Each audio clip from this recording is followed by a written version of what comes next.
Hello everyone, welcome back. In this video, I'm going to talk to you about the Baker Act and silence is golden.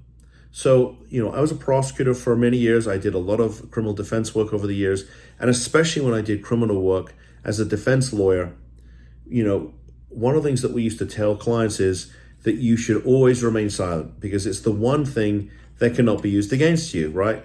Prosecutor cannot comment on the fact the defendant didn't testify, in other words, that he or she remained silent. Cannot testify, cannot comment on the fact that the person, absent a waiver of Miranda, remains silent. So, I always tell families, look, you're better off just to remain silent. So there's been instances where a loved one gets Baker Acted, the facility calls and they say, oh, can you give us a history on this person? And I have said to families, I don't think that you should, okay? Because in my experience, the facility's not calling to get information to help your loved one. They're calling to get information so they can build a case to keep your loved one.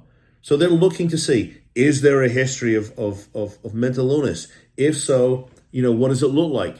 Has the person been treated for something? Have they been diagnosed with something like anxiety or depression or some kind of schizoaffective disorder or bipolar or any of those things? They're looking for information. Now, if you decide not to share the information with them as a family, which is my recommendation, the facility is probably going to turn around and say, well, if you're not going to cooperate, we're going to file a petition for placement. And my philosophy is let them. They're going to do it anyway, probably. And if they don't have any evidence upon which to file that petition, or at least to litigate that petition, then they probably lose. But if you give them all this information and give them a history, well, then they're going to be able to use that to build a case. And now they're hearing about all these things that may have happened to the person's past. And they're like, oh, well, she's been treating for depression for the last 5 years. We need to make sure she gets medication. And if she doesn't get it, well, then, we're going to go to court and get a court order and force it upon her.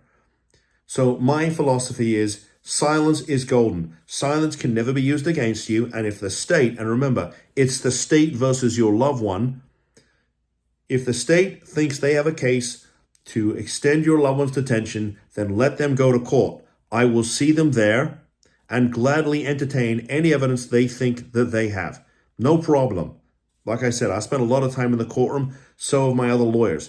We'll gladly entertain them if they want to see if we are willing to fight, because I can tell you we are.